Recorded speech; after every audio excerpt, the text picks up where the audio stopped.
Good morning, everyone.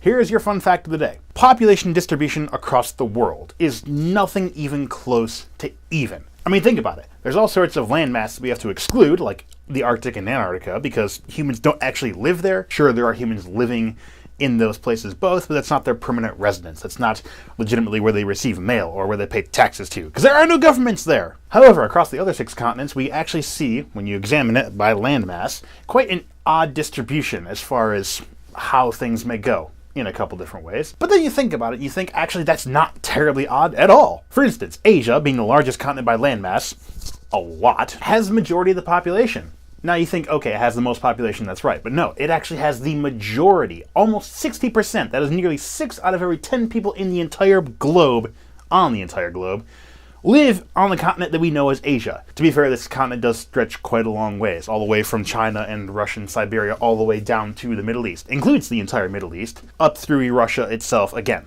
and all the land in between. But even with that completely arbitrary geographic distinction, it still doesn't make sense that that many people would live on this single continent. Africa is actually the next most, with approximately 1/6, which makes complete sense. It's actually 16.5% last I knew. And Africa is the next largest continent, as far as where people live.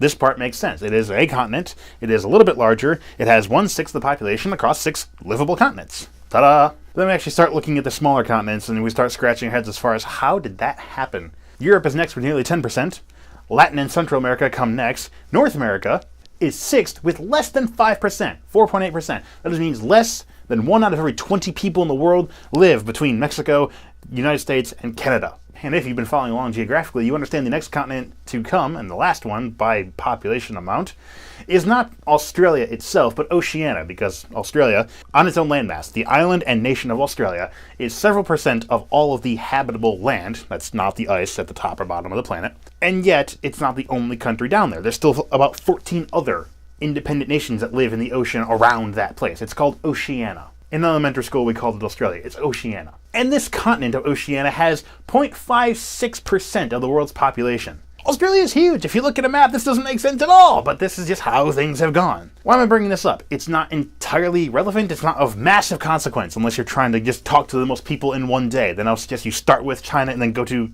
India next. But it's just one of those things that we're going to be talking about on Thursdays as far as uneven distributions of things. Sure, Asia, greatest continent, greatest population, okay, but then Australia, not exactly a tiny continent, has way less population than, in theory, it should. It is the way it is. We don't know why. Thank you for joining me for this fun fact of the day. See you again soon.